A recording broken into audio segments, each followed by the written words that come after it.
Bien, buenas tardes, ahí estamos ya saliendo en vivo.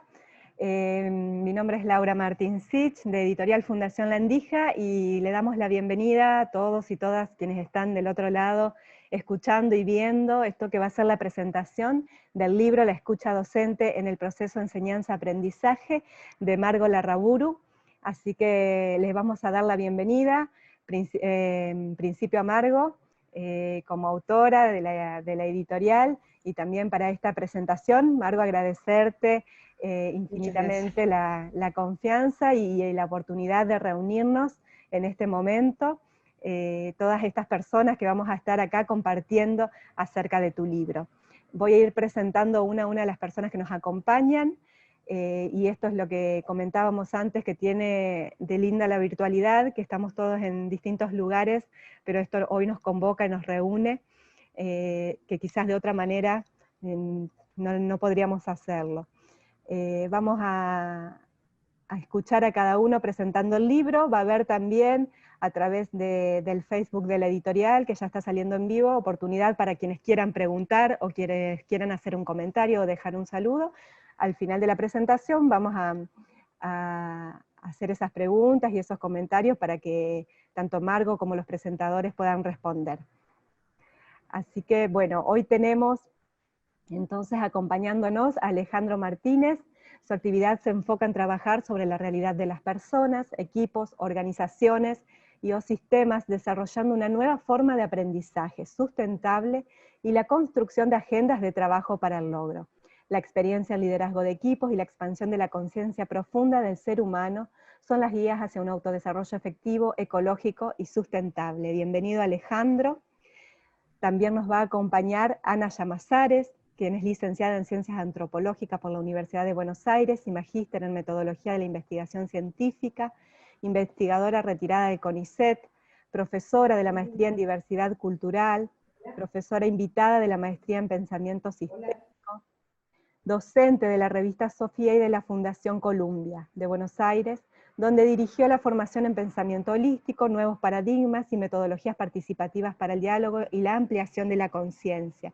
Bienvenida, Ana. También nos acompaña Cristina Rosolio, profesora de letras y periodista. Bienvenida, Cristina. También nos acompaña Gladys Esperanza, que es pedagoga por la Universidad Nacional de Buenos Aires. Bienvenida, Gladys. También está acompañándonos hoy Claudia Perlo, quien es doctora en educación, investigadora de CONICET en IRICE en Rosario. Bienvenida, Claudia. Vamos a iniciar entonces esta presentación con las palabras de Alejandro. Bueno, muchas gracias Margot por invitarme a esta presentación y estas personas que nos acompañan, aparte del público, que la verdad me siento como intimidado porque hay muchas cosas muy interesantes que he leído acerca de ellas y de sus trabajos, entonces me siento también honrado en estar en este momento. Me llamó mucho la atención cuando me enteré del libro que habías escrito y me pareció súper bueno que una profesora, después de tantos años, y con un perfil distinto a los profesores normales, ¿no? Porque era una manera distinta de manejarse, de entender al alumno, ¿sí? Y el foco, el poner el foco más allá de lo que estábamos acostumbrados, ¿no? Me llamó mucho la atención. En los 90 hice 2 maestrías, ¿sí? Y me di cuenta que el desarrollo del ser humano no iba por las maestrías, venían los profesores con las clases magistrales, ¿sí? Y casi que no escuchaban, o sea, no daban su clase y no escuchaban lo que queríamos preguntar, y si nos salíamos un poquito de tema, me parecía algo hasta molesto para mí. Entonces, cuando encontré, ¿sí?, que teníamos un poco más de foco en la persona que enseña, en la escucha de la persona que enseña, me pareció un libro muy interesante. Me dio muchas ganas de leerlo, y todo lo que aprendí, aparte de lo que conocía y había estudiado, y el trabajar con las personas y en las organizaciones, el proceso de escucha todavía tiene mucho para progresar, ¿sí? Todavía tiene mucho para crecer. Y este libro creo que es un libro súper recomendable, no solo para educadores, ¿sí? Yo trabajo desde el foco del desarrollo humano con temas de coach, con temas de equipos, de escucharse entre ellos, ¿sí? Y no solamente en la educación, hay un potencial para que la gente lo lea, lo conozca y aprenda aún más sobre la manera que escuchamos, el descubrir que todavía podemos progresar más, el descubrir que somos humanos, que podemos ir un poquito más adelante todavía, ¿sí? Podemos crecer más en la escucha para entendernos más. Y justamente, viendo los sucesos que tenemos en este mundo actualmente, el proceso de escucha es clave desde la persona, desde el ser, ¿sí? Para después los equipos favorecerse con esos procesos de escucha y para que se favorezcan las organizaciones, cualquiera sea una entidad. Entonces, desde ese punto de vista, es un seguir aprendiendo, ¿sí?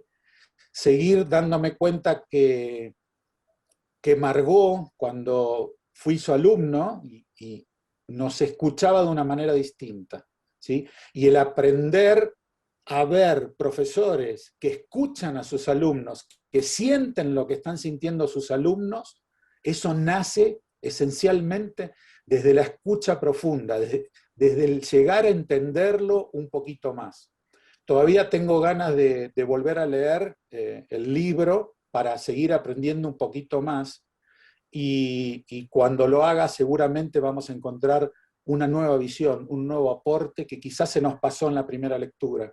Entonces, agradezco mucho el haber tenido la oportunidad de ser tu alumno y de aprender y seguir aprendiendo aún después de haber dejado de ser tu alumno y recordar que siempre hay personas que están buscando algo bueno extra en el ser humano.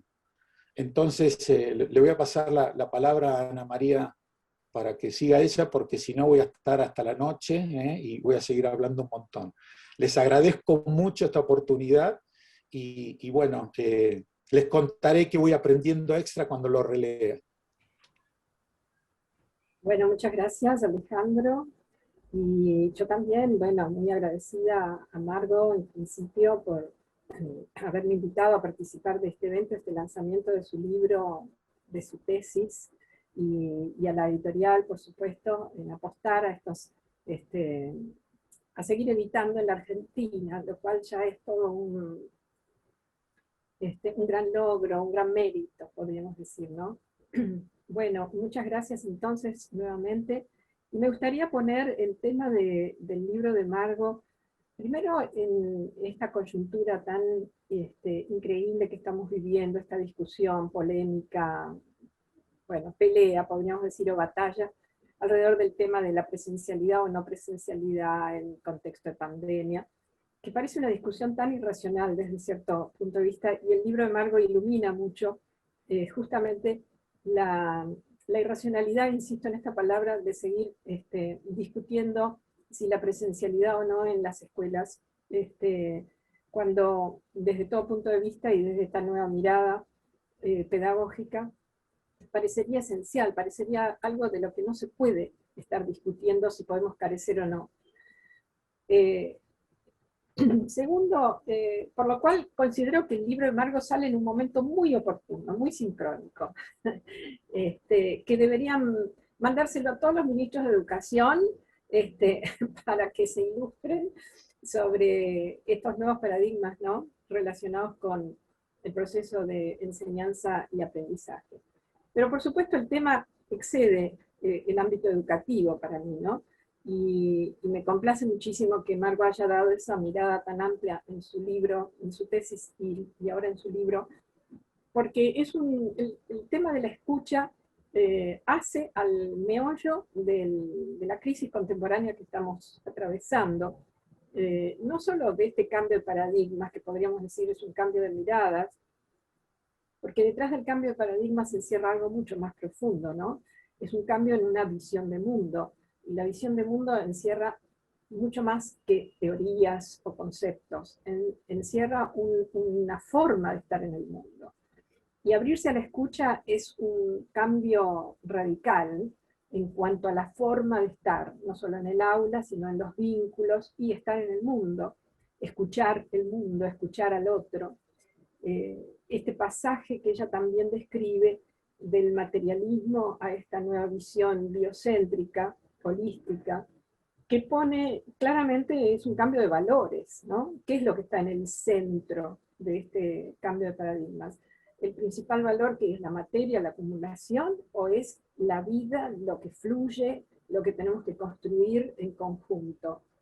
Desde este punto de vista, el conocimiento está en juego. Estamos, ya lo dicen los especialistas, muchos de ellos también, estamos yendo hacia una sociedad del conocimiento donde el conocimiento es un valor, un activo, podríamos decir, fundamental, y cambiar el paradigma de lo que concebimos como conocer, o lo que concebimos como conocimiento, es también fundamental. Si seguimos sosteniendo una visión materialista del conocimiento como una cosa que se produce, se acumula, se adquiere, por la cual peleamos, constituye un capital intelectual y simbólico, etc., vamos a seguir reproduciendo los viejos vicios. Este cambio de paradigmas nos invita a pensar también el conocimiento más que como una cosa, como un proceso. Esta visión del mundo, de lo material a lo energético, tiene muchas implicancias. En el campo del conocimiento, dejar de verlo como una cosa que se produce, insisto, se acumula y se tiene, y por lo cual se lucha por su posesión, y empezar a verlo como un proceso en el cual todos participamos, y es creativo, es algo fluido. Fundamentalmente, pasaríamos también de esta mirada del conocimiento como algo que se posee y da poder, tema central de este paradigma, al conocimiento como algo que se construye participativamente y que da sentido. Con lo cual, sentido y significado son dos palabras claves también para revalorizar la importancia de la escucha como una actitud abierta al sentido que se puede generar entre los que participan en ese diálogo.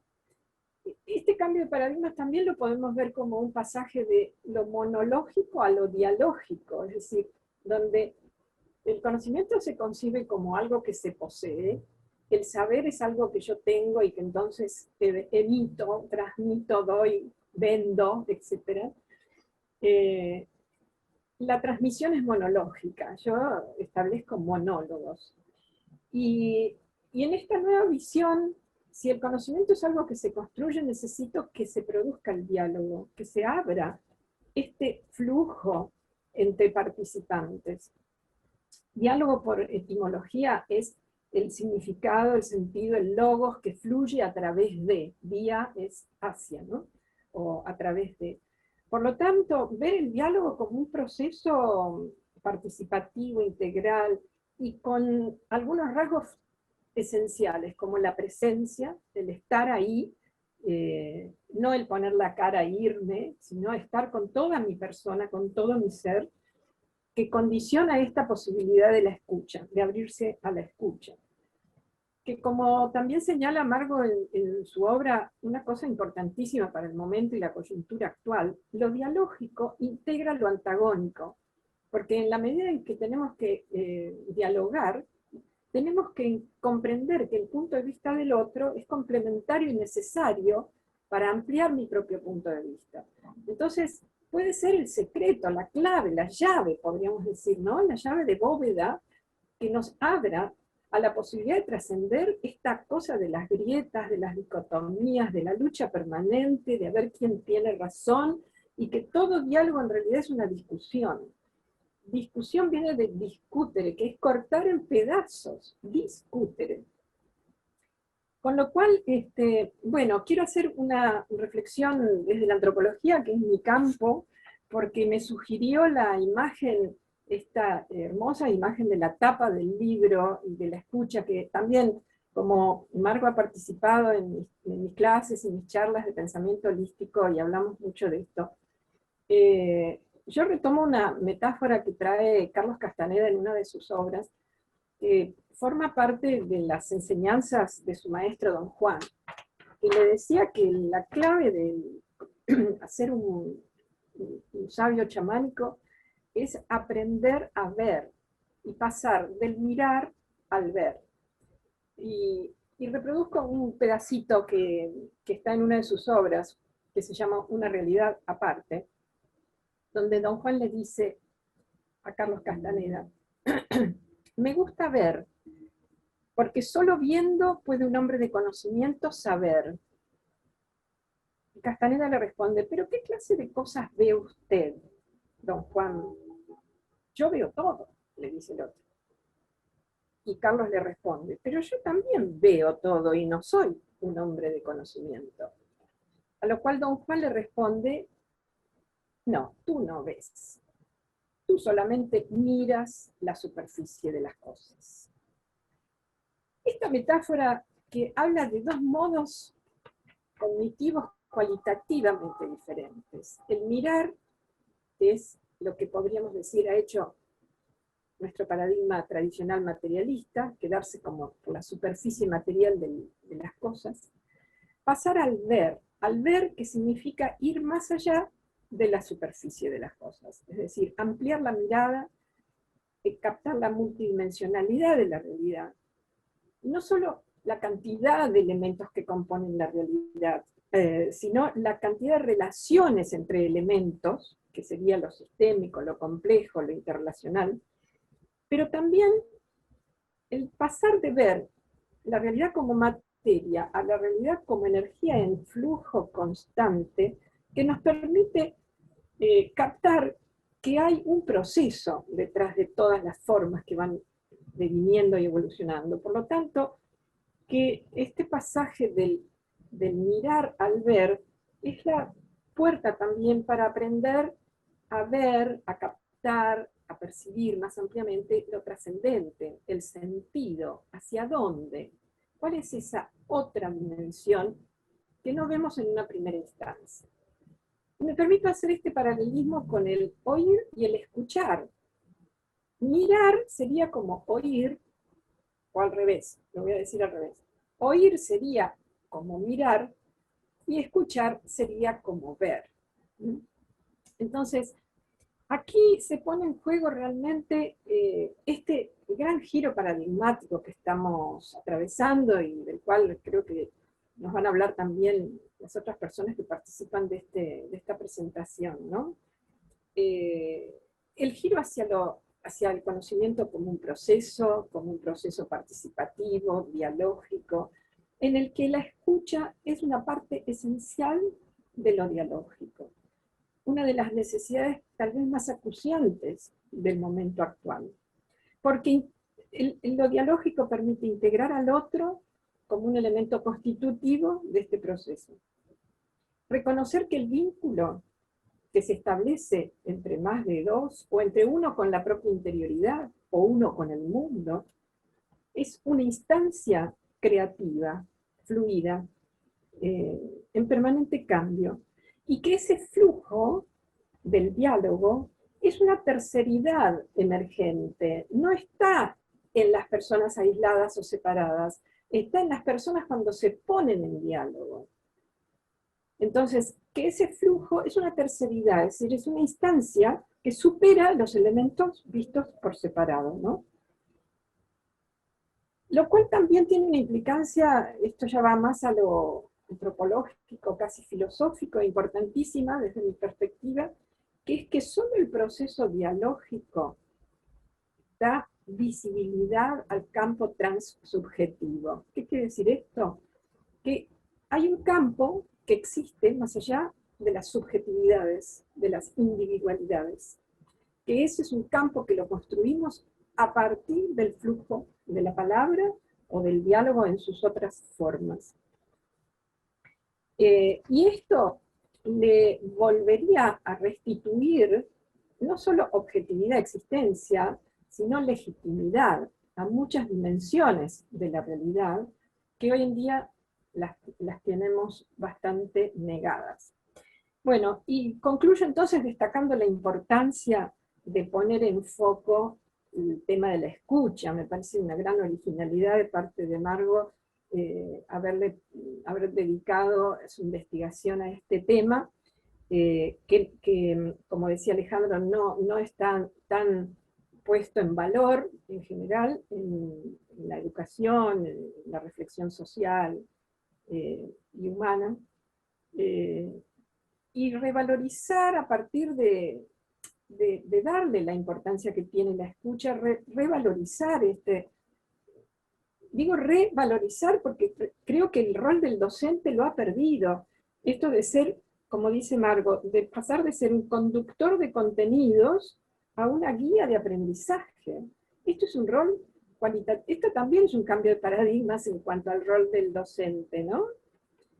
Y bueno, y por último esto de darle importancia a la metacomunicación que se produce en el proceso de enseñanza-aprendizaje, pero también en todo proceso dialógico.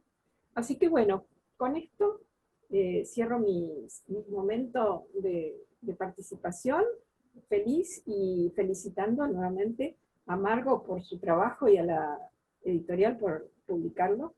Y le paso la palabra a Cristina Rosolio. Gracias.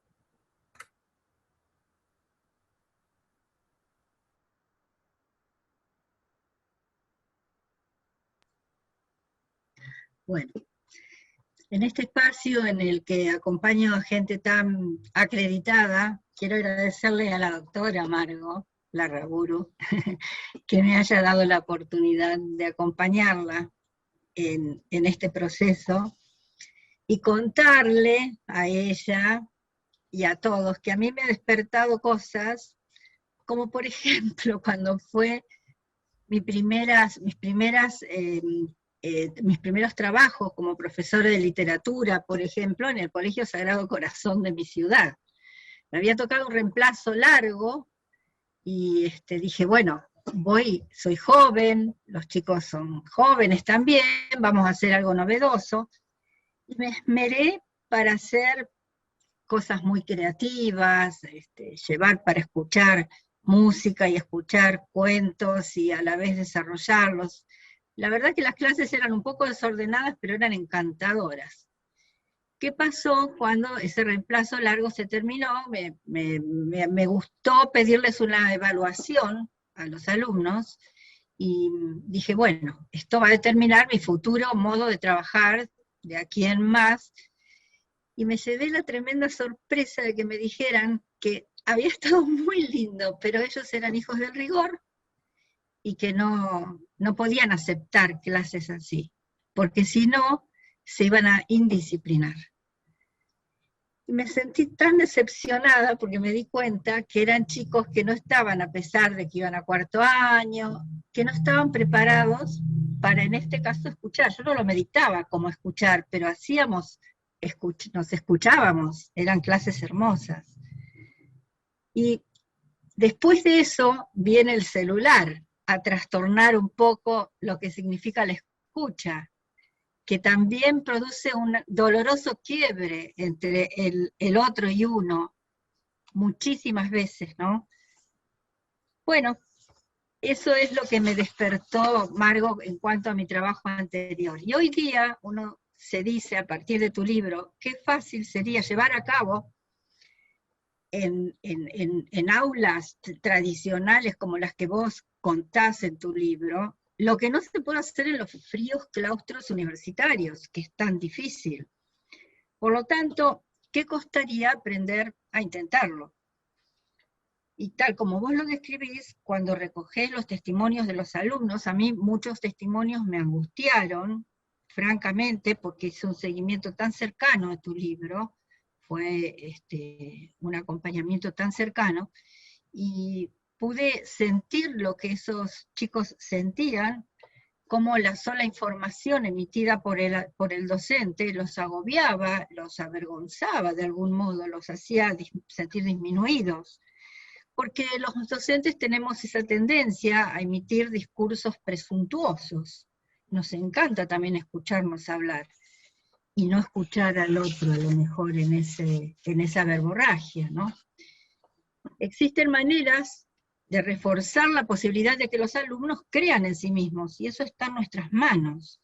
Eso los va a poner en situación de tomar decisiones propias, los va a ayudar a responsabilizarse. Es tan poco lo que nosotros podríamos esforzarnos en hacer, que vale la pena intentarlo.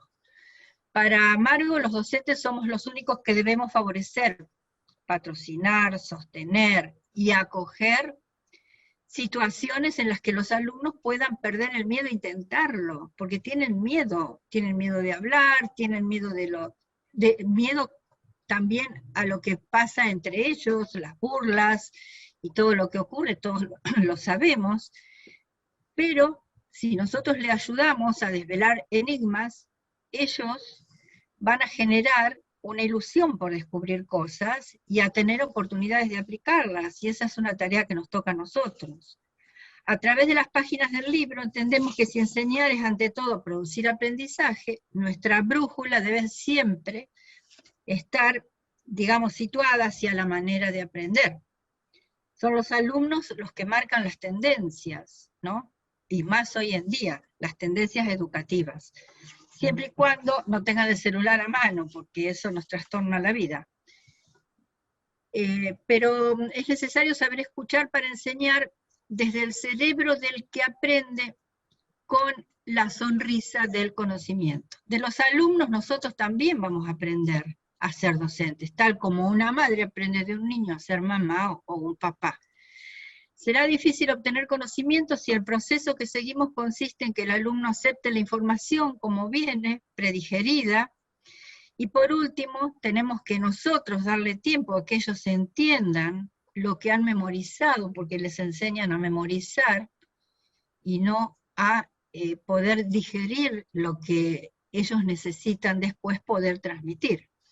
Nosotros debemos ser capaces de escuchar a los alumnos, a nuestros compañeros, a nuestros colegas, a la sociedad en su conjunto, cosa que nos cuesta bastante, no lo hacemos siempre. Y como decía Ana María, por este tema que estamos hablando de la presencialidad, es un modo de no escucharnos, parece un país que no escucha a la otra mitad del país, es tremendo. Lo más relevante, debemos ser capaces de escucharnos a nosotros mismos, que a veces no tenemos tiempo. Así podremos evaluar nuestra actividad como educadores y podremos cumplir con nuestra labor de manera más eficaz a lo mejor de lo que está transcurriendo en algunos claustros. El docente que escucha, dice Margo, es un docente que aprende. Y esto sería fundamental para poder convertirnos en el docente que enseña. Quizás es hora de que los docentes hablemos menos para que los alumnos puedan aprender más. Bueno, Margo, me encantó tu libro, me encantó la tapa de tu libro, esa Momo que está personificando ese ser tan entrañable que fue inmortalizado por una autora que lleva, un autor que lleva el mismo apellido que el escultor casi, porque el autor es Ende de apellido y la escultora es Enders de apellido. Es encantador, la verdad que lo tengo a mano para mirar esa carita con esa gran orejota, es precioso, está muy hermosa también, Laura, por parte, a lo que te toca a vos por la impresión del libro, está precioso editado. Así que bueno, muchas gracias por habérnoslo hecho llegar, y muchos éxitos, y ojalá, como dijo Ana María y como dijo Alejandro, se tome en cuenta y algún ministro lo lea para que tome en cuenta lo que allí se dice. Muchos éxitos.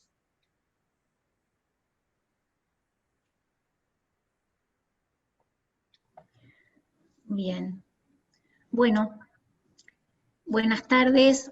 Muchas gracias por invitarme a ser parte de este festejo.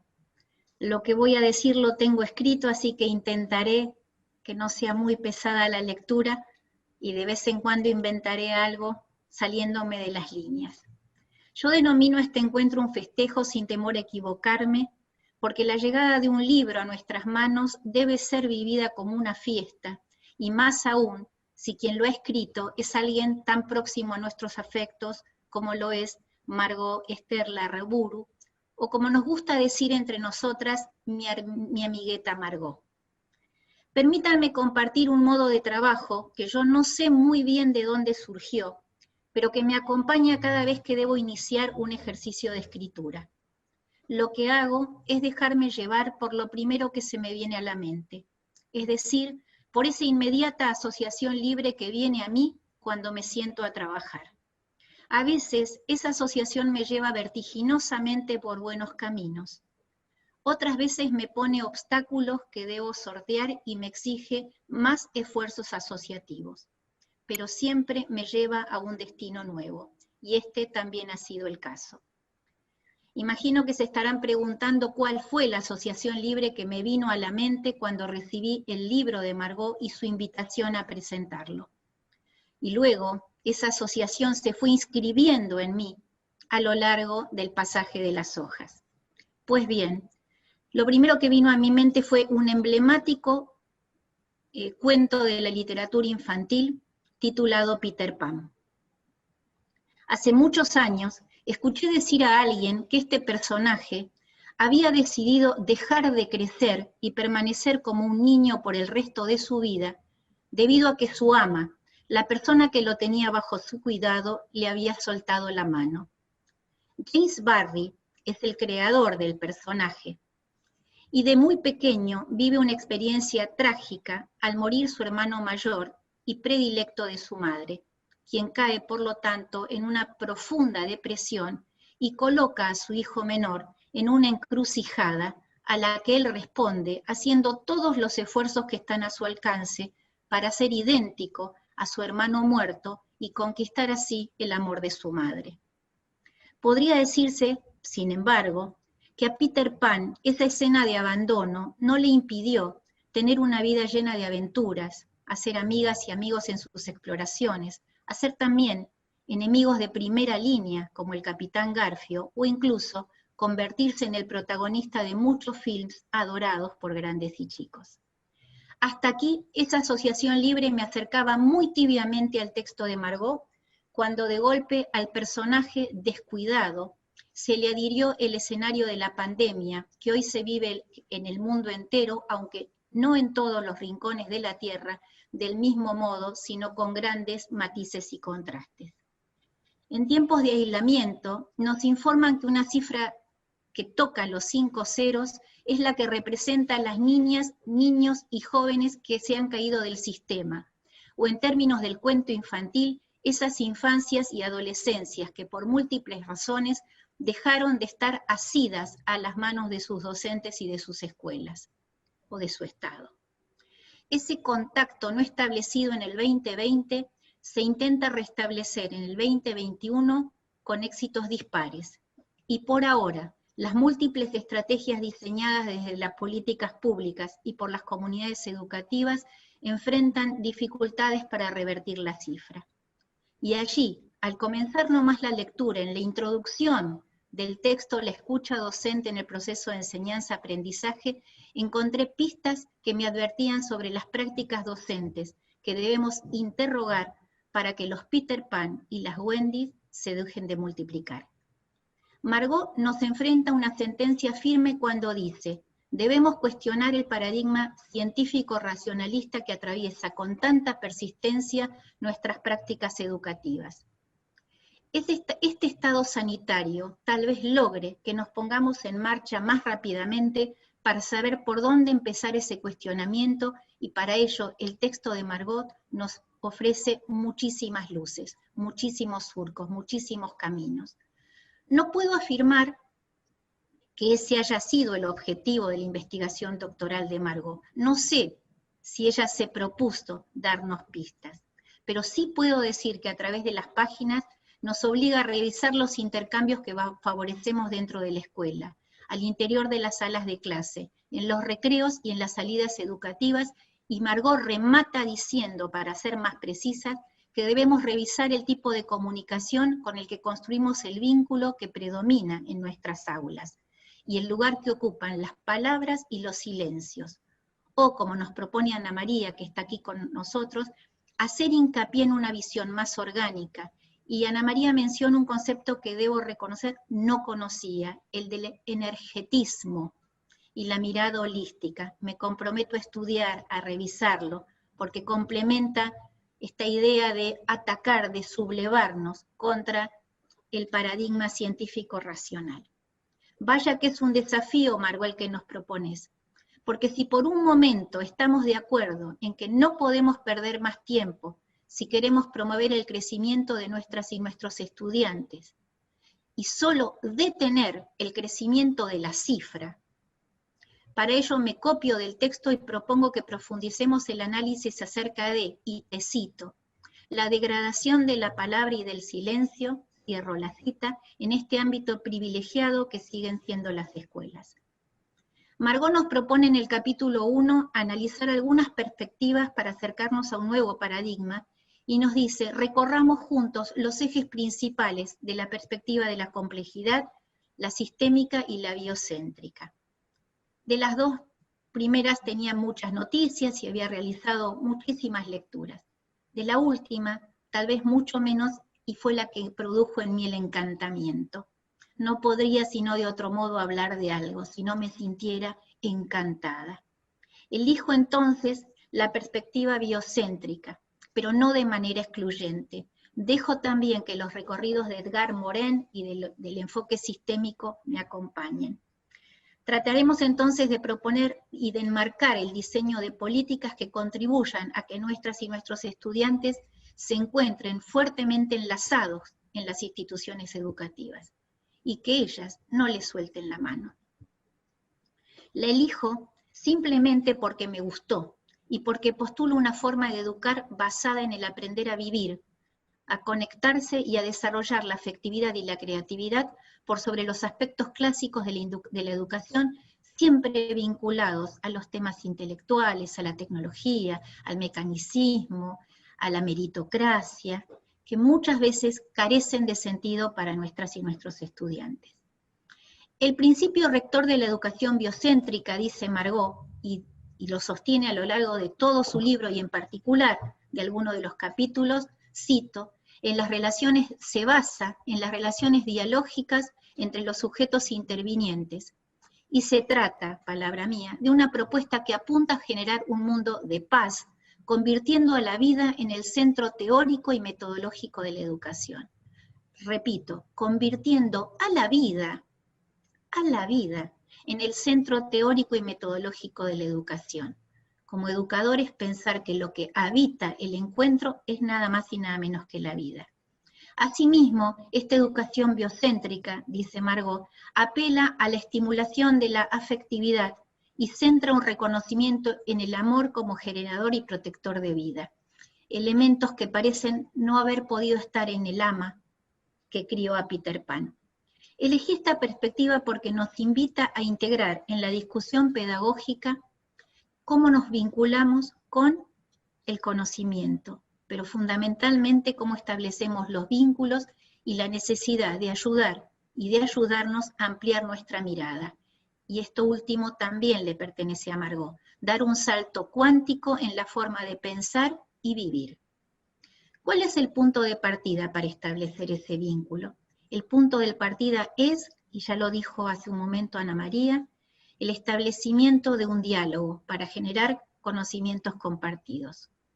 Qué maravilla la frase que elegiste, Margot, de Toro Araneda, cuando sostiene que la humanidad no tiene esperanzas de sobrevivir creando autómatas con identidad nacional. Porque si la humanidad no cultiva la afectividad y el sentido profundo de la identificación y la solidaridad para con los otros seres humanos, no tendremos posiblemente ninguna posibilidad de salvarnos. A partir de acá, las palabras se entrelazan, son de Margot, son de Toro Araneda, son mías, ya no podría decir cito, dejo de citar, cierro las comillas. La educación biocéntrica nos propone educar para humanizar aún más la humanidad. Y también Theodor Adorno nos había dicho, en su texto Cómo educar después de Auschwitz, ¿qué hacemos cuando el hombre ha dejado de asombrarse y de sufrir frente a la catástrofe que significó el Holocausto? En consecuencia, deberíamos asumir esta perspectiva, siempre y cuando queramos reinaugurar en cada uno de nuestros encuentros con nuestros estudiantes algo de lo humano. Esta educación biocéntrica se conecta con el potencial genético, supera el individualismo y mira al otro desde el yo, descubriendo que yo también soy otro. Si el movimiento es dialógico, la comunidad es el espacio más propicio para esta construcción. En la comunidad, en las escuelas, en las aulas, hay historias, hay liderazgos significativos, hay acontecimientos importantes, conflictos, intereses comunes, diversidad de saberes, diversidad de intereses, pero todos ellos representan los símbolos vivos que un educador biocéntrico debería tener en consideración. Cuando las y los estudiantes sean invitados a formar parte de este movimiento, estarán obligados a salir de la pasividad en la que se encuentran para ser también ellos parte de las transformaciones. Tal vez, si las y los docentes nos sintiéramos parte de una trama comunicacional que favorece nuestra expresión y la de estos jóvenes, en un proceso, y cito a Margot, de influencia recíproca, podríamos reconocer la potencia que representa formar parte de un colectivo. Margot, voy a invitar a cada docente con quien me relaciono a leer tu libro para que a nadie nunca vuelva a ocurrírsele soltarle la mano a Peter Pan. Gracias por esta práctica conversacional.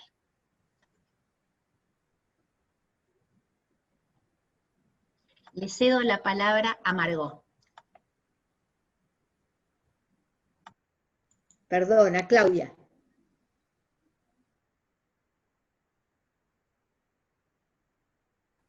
Perdón, le cedo la palabra. Muy bien. Bueno, en primer lugar, felicitaciones Margot, nuevamente, felicitaciones nuevamente.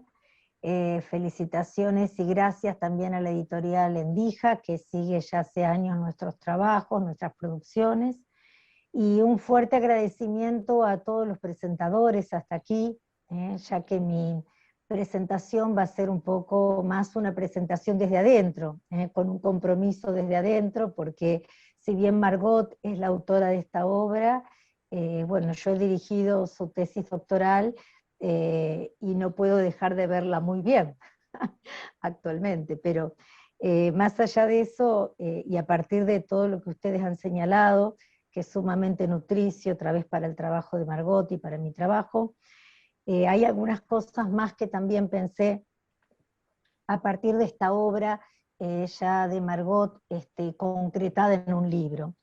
Y en primer lugar quería hacer quería poner en valor nuevamente la investigación. O sea, yo lo veo un poquito más, si bien mi área son las ciencias de la educación y me siento totalmente identificada con todas y cada una de las palabras que ustedes han dicho, también mi trabajo profesional ha estado centrado en la investigación, en el desarrollo de la investigación. En uno de mis libros, Hacer Ciencia en el siglo XXI, que también es editorial de Lendija, yo me hice una pregunta muy profunda de sentido, como recién decía Ana María, también mi colega, ¿qué sentido tenía habiendo tantas fuentes valiosas de conocimiento que hoy reconocemos, desde las primeras del pensamiento, como pudo haber sido la contemplación, la experiencia, hoy también hablamos la vivencia, desde la educación biocéntrica, la meditación, desde el punto de vista complejo hablamos de múltiples y ricas formas de conocimiento que superan, o en todo caso, más que superan, complementan de manera diversa nuestro pensamiento racional. Entonces en ese libro yo me pregunté, ¿qué sentido tendría seguir sosteniendo una empresa científica, seguir investigando de esta manera como lo estamos haciendo? Bueno, fue una pregunta bastante dura para mis colegas, que a mí me trajo varias consecuencias en mi carrera, pero ese es otro cuento.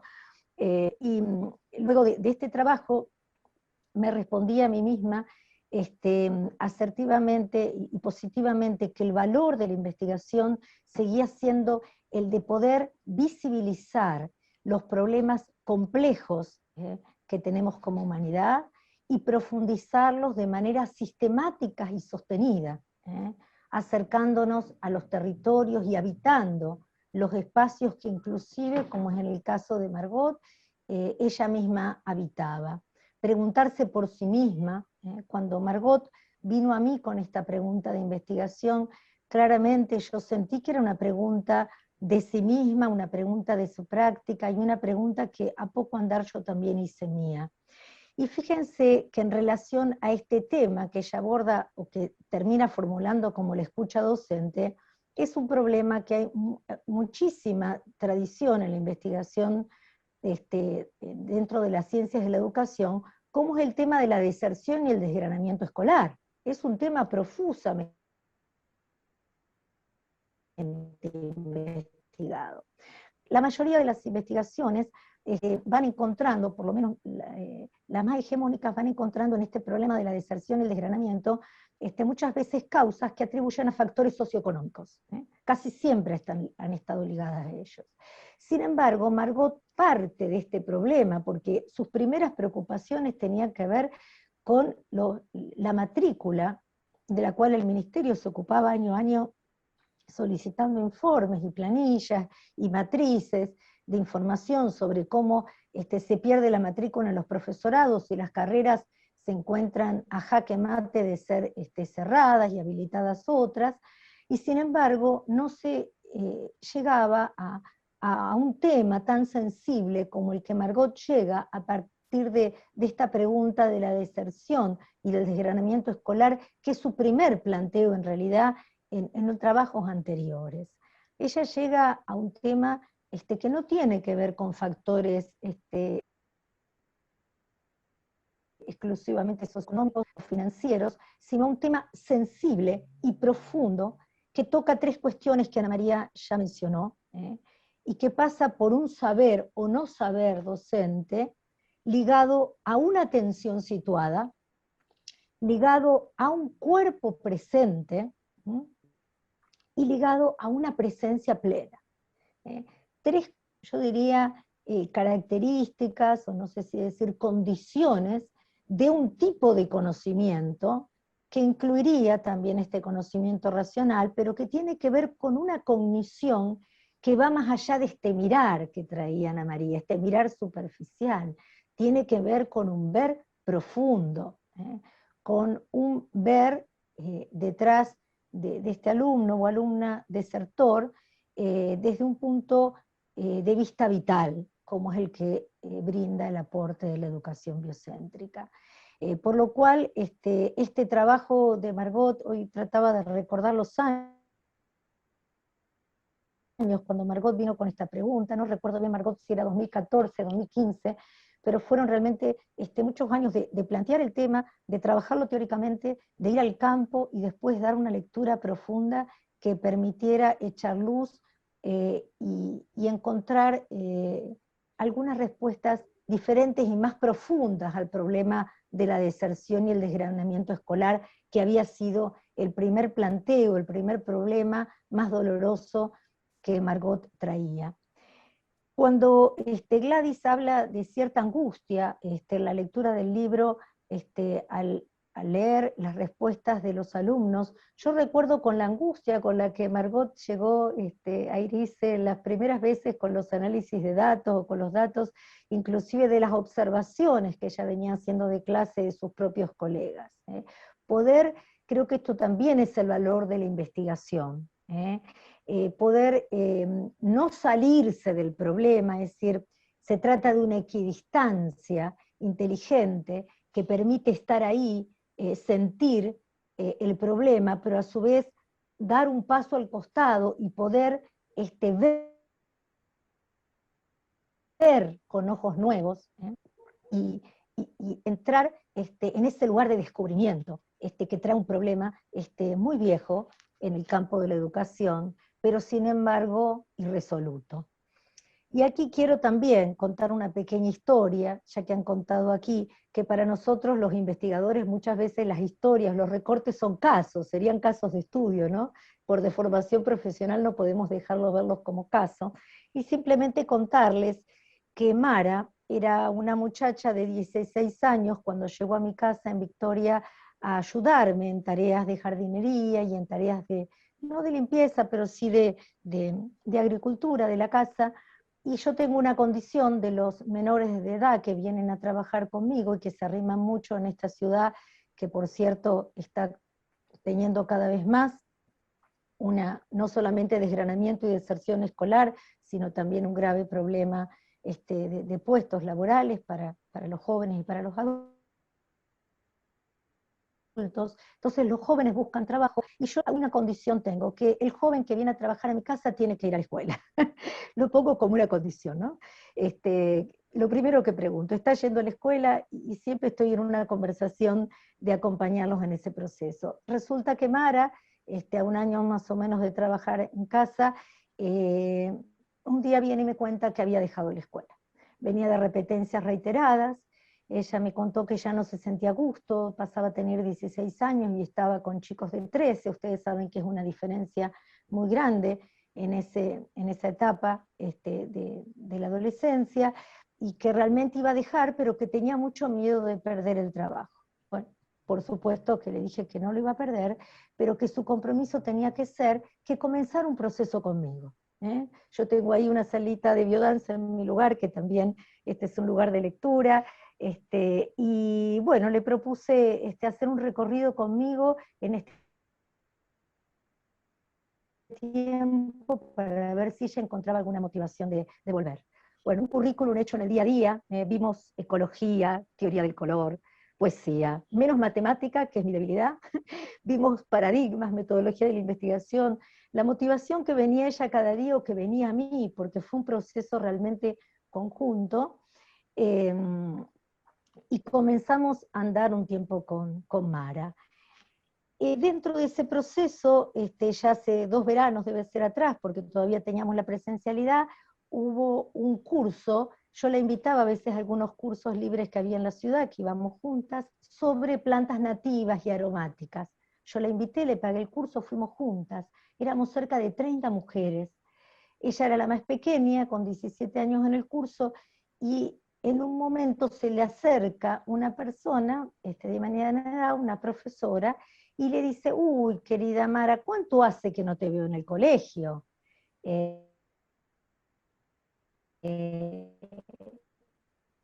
Y ella, muy avergonzada, y la profe de inglés le dice: uy, mijita, ¿cómo fue que hiciste esto?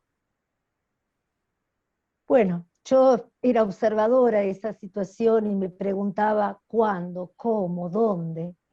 Fue, como dice Gladys aquí, que se soltó la mano a alguien que iba a la escuela. ¿Cómo puede ser que alguien, son escuelas muy pequeñitas, semirurales, están en el barrio, los profesores son del barrio también donde vivimos?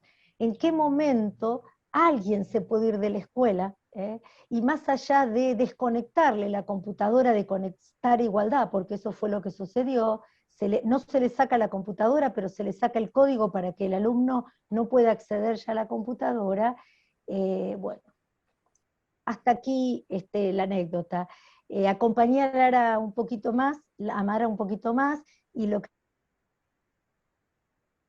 les puedo decir que afortunadamente este año Mara se anotó en un bachillerato de adultos. Está muy contenta, cursando ya con sus 18 años. Fue un tiempito que yo la pude acompañar en este juego entre las dos, y fue un caso, esta pequeña anécdota que a mí también me marcó y me conectó ahora también con Gladys, en esta gran metáfora de tomar la mano, soltar la mano. ¿Quién se entera? ¿Quién no se entera? ¿Qué se sabe del alumno que se va de la escuela? ¿Cuál es el seguimiento?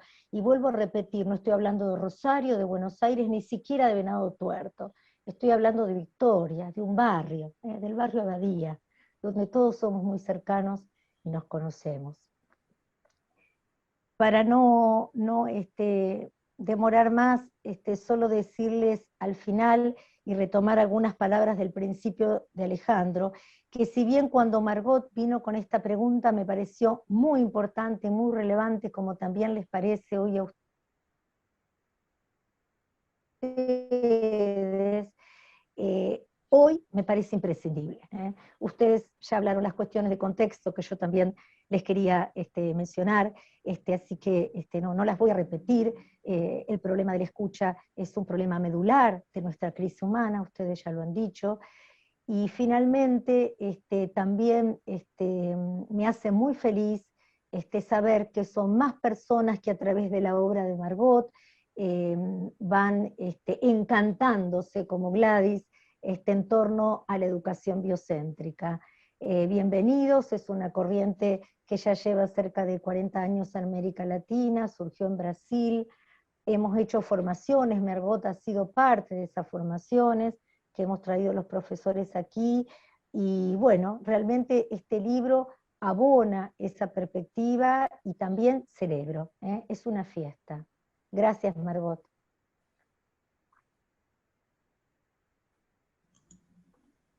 Bueno, gracias a todos por compartir esta fiesta y acompañarme en todo este proceso. Yo voy a empezar un poco por poder mostrar cuáles fueron las cuestiones que me llevaron a buscar este tema de la escucha. Y para eso voy a citar a Francesco Torralba, que dice él: no somos lo que hemos escuchado, pero lo que hemos escuchado conforma lo que somos. Y esa frase me dejó pensando al interior, a escuchar mis propias voces, y es en ese sentido que en primera instancia quiero rendir un homenaje y agradecer también a mi madre, quien fue la primera en que realmente encarnó la escucha. Primero encarnó la escucha como madre, y en segundo lugar también como educadora. Mi madre fue educadora de una escuela rural, en donde el multigrado era la esencia de la escuela rural, y vaya que en esa escuela rural había que tener en cuenta la diversidad y la escucha atenta. Nosotros, digo, mi hermana y yo, transitamos también a esa escuela rural, y creo que desde muy pequeña yo viví la diversidad como tantos otros, pero encontré en esa diversidad la atención por cada uno de nosotros. Y eso se la debo a mi madre y a todas las maestras de escuela rural, especialmente también un homenaje para ellas, que en el multigrado supieron encontrar y escuchar y oír las voces de los alumnos. En segundo lugar, desde el punto de vista también desde lo personal, ¿por qué me interesó el tema de la escucha? Habitualmente cuando yo viajo a alguna gran ciudad, Rosario, Buenos Aires, etc., un lugar obligado para mí siempre son las librerías. Me encanta visitar librerías, me encanta buscar libros, y entro a las librerías y espero que los libros me sorprendan. Y este aquí que buscando libros me encuentro con esta obra de Michael Ende, Momo, que rápidamente cuando la veo, la tomo, leo la portada, y lo que me llamó primeramente la atención es que decía: Momo es una niña que sabe escuchar. Y a mí me dejó atónita esto de es una niña que sabe escuchar. Obviamente lo compré, lo empecé a leer rápidamente, y al transcurrir la novela me impactaban diferentes cuestiones. Una de ellas también es que Momo, o el autor en realidad, hace una caracterización acerca de el tiempo actual, cómo vivimos el tiempo actual. Y dice que este tiempo actual está atravesado por una frase que se impone fuertemente, que es el no tener tiempo. Y el no tener tiempo toca directamente con el tema de la escucha. No se escucha porque, entre otras cosas, no se tiene tiempo. Y este no tener tiempo afecta a la vida social, nos hace llevar una vida cada vez más miserable, y por otra parte afecta fundamentalmente la capacidad de mantener, contener nuestros propios vínculos afectivos. Y esto me parece también fundamental para que en mí se hayan despertado vivencias en torno a lo que es la escucha.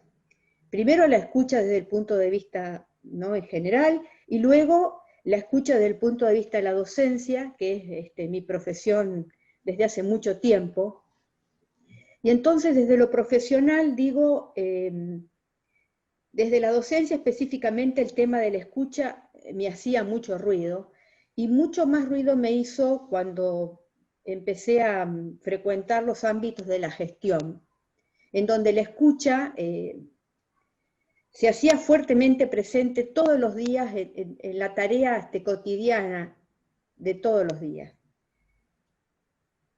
Entonces, esto desde lo personal lo llevo a lo profesional y digo, bueno, como dijo bien Claudia, este trabajo de tesis doctoral tiene sus antecedentes en otro trabajo de investigación, que es una tesis de maestría, en donde yo abordé el tema del abandono temprano en la educación superior.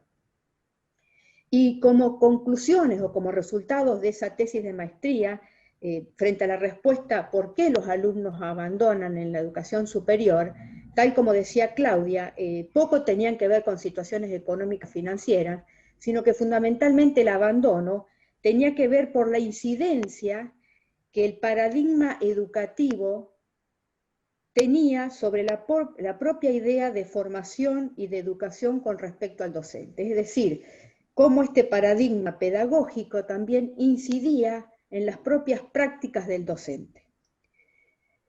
Y en segunda instancia, este trabajo de investigación del que estamos hablando, la escucha docente, también tiene como antecedente mi propia participación en el Instituto IRICE, CONICET, de la Universidad Nacional de Rosario, en donde con Claudia y otros profesionales compartimos tiempo para el estudio. Y en esos encuentros también me sentí inspirada por una de las obras de Claudia, específicamente Hacer ciencia en el siglo XXI, Despertar del sueño de la razón, en donde Claudia hace ahí un cuestionamiento muy fuerte al paradigma mecanicista y a su incidencia y consecuencias en la educación. Cuando me pregunté el para qué estoy investigando, mucho más, digamos, más allá de que estaba investigando por una cuestión de que tenía que obtener el posgrado en mi tesis doctoral, que por supuesto era una formalidad, obviamente que este trabajo no quedó simplemente en el plano de la formalidad de cumplir con un requisito para.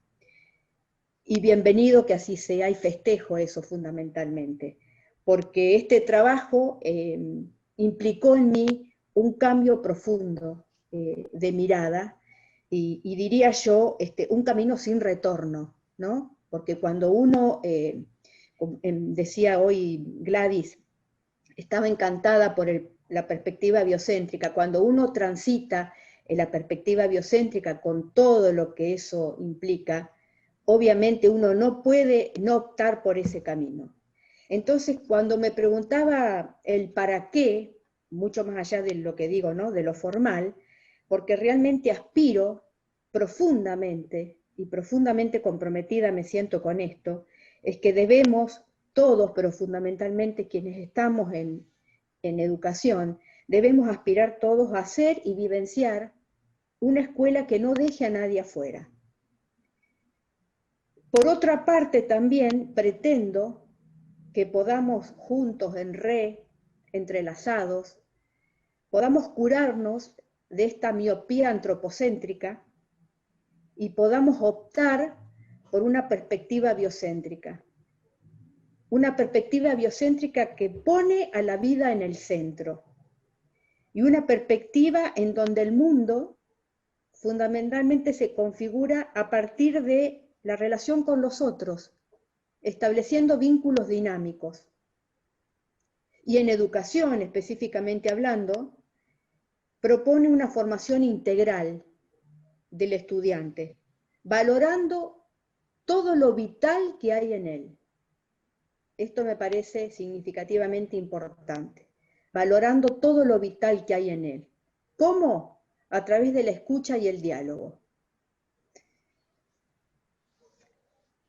Este libro, en general, está organizado, cuento un poquito para los que no lo saben, este libro está organizado en dos grandes partes. En la primera parte se hace todo el abordaje teórico y está organizado en 2 capítulos. El primer capítulo es la crisis y el cambio de paradigma, y el segundo capítulo, la comunicación como trama de conversaciones. Y en la segunda parte, la parte estrictamente metodológica, bueno, ahí está todo el trabajo de campo, la discusión de resultados y las conclusiones. En cuanto a preguntarme y contarles cómo fue el proceso de elaboración de tesis, bueno, fue un trabajo que llevó muchos años. Entre otras cosas también fue un trabajo que resultó como consecuencia también de haberme sentido en algún momento no escuchada, por haberme sentido en algún momento estando dentro pero me sentía fuera. Y es un trabajo que llevó mucho de mí porque, como dije, no solamente fue un trabajo, digamos, de cumplir con las formalidades a las que hay que cumplir y respetar, por supuesto, sino que, como les dije hoy, fue un cambio y fue un trabajo desde lo profundo de mi ser. Por eso decía hoy, es un camino sin retorno, porque digo, uno no puede optar luego por no tener una perspectiva biocéntrica y alejarnos de esta miopía antropocéntrica, ¿no? Entonces quiero sí aprovechar y reconocer y revalorizar nuevamente la función de Claudia, quien un día sin conocerme, la encuentro, programado, por supuesto el encuentro, pero el encuentro y le cuento mis pesares que tenían que ver con la no escucha. Y realmente me sorprendió el sí de Claudia instantáneo, ¿no? El sí de esta escucha, que es esta escucha de yo te arropo, yo te contengo, yo te abrazo, yo te acompaño. Eso para mí fue significativamente revelador. Obviamente que ese acompañamiento estuvo durante todo el desarrollo de mi trabajo. También quiero aprovechar a agradecer a mi codirectora, María del Rosario de la Riestra, no sé si nos estará escuchando, y si no, le agradezco también todo su acompañamiento y toda su escucha. Y también quiero agradecer a muchos otros que se sumaron en este camino. Muchos están compartiendo conmigo este festejo, y celebro que así sea, porque de todos he aprendido, y uno es de todo lo que recibe de los demás, ¿no? Así que gracias a todos. Y para cerrar este pequeño aporte, les quiero dejar como dos frases, dos reflexiones que para mí son como ejes a tener en cuenta y a no perder de vista en estos nuevos desafíos, ¿no? Fundamentalmente tener en cuenta que el aprender es natural, que educar es un arte y la escucha es un desafío. Y por otra parte, con respecto a lo que es la educación es al sujeto como lo que la jardinería es al paisaje, ¿no? No hay paisaje, digamos, la jardinería al paisaje le da todo su brillo y esplendor, y la educación le da al sujeto su máximo potencial.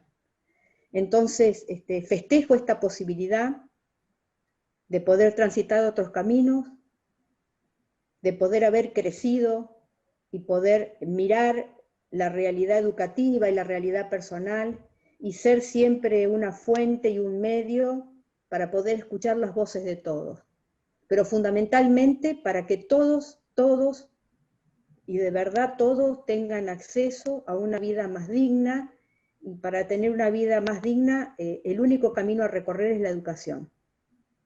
Así que les agradezco a todos, y aprovecho también la oportunidad, no me quiero olvidar, bueno, de agradecer obviamente que a mi familia, a mi hermana melliza que me acompaña en todos mis recorridos, siempre, a mis amigos, al Instituto número 7 de Profesorado, donde desarrollé todo el trabajo de campo y llevé gran parte de mi vida profesional, También a la Universidad Católica de Santa Fe, en donde hice toda mi formación universitaria y donde él también me acogió en mi tesis de posgrado o en mi formación de posgrado abiertamente, y especialmente agradezco a la persona de Anabel Gaitán, que es la directora de posgrado. Obviamente a la editorial La Endija, que inmediatamente me dijo sí, y les agradezco el hermoso trabajo que han hecho, y porque se siguen preocupando por el tema de la educación y por su difusión. A todos ustedes, especialmente a Alejandro, Ana, Cristina, Gladys y Claudia, un gran abrazo por todo lo que nos dan. Cristina, no sé si por las dudas te nombro porque no quiero olvidarme de nadie, por todo lo que me han dado, por todo lo que me van a seguir dando, y por hacerme sentir que no estamos solos en este camino. Que este desafío de la escucha hoy tiene nuevos soldados que van a salir a plantear la escucha en todos lados. Así que muchísimas gracias a todos, un gran beso, y bueno, y hasta cualquier momento. Muchas gracias. Bueno, Margo, muchísimas gracias. Ahí los aplausos de las presentadoras en este caso. Y bueno, mientras ustedes estaban hablando, yo iba mirando un poquito y leyendo lo que han puesto acá en Facebook, y la verdad que da cuenta de lo buen docente que es y que ha sido, por lo visto, porque son todas manifestaciones de cariño. Bueno, gente que está escuchando desde La Rioja, que está viendo desde Mar del Plata, desde Buenos Aires, y que dejan saludos. Desde Chajarí, por ejemplo, un comentario que dice: gracias por compartir y poner atención a este tema latente en todos los ámbitos. Antonella Caboret, saludos, profe Margo, dice: me dio clases en la universidad, una excelente profesora y persona, admiración profunda por ella. Natalia Murtag, buenas tardes a todos, qué grato es volverte a ver, Margo, como siempre, un placer escucharte y aprender con vos. Felicitaciones por tu aporte al cambio de paradigma que atraviesa el conocimiento, y en concreto el proceso de enseñanza-aprendizaje. Jorgelina Ferrari, felicitaciones Margo, un placer compartir nuestra amistad y profundizar esta grata profesión. Bueno, Sandra, su hermana también, acá deja un saludo, siempre muy orgullosa, dice, con su mamá. María Virginia Boidi dice: la comunidad educativa del CAR celebra la publicación de la escucha docente.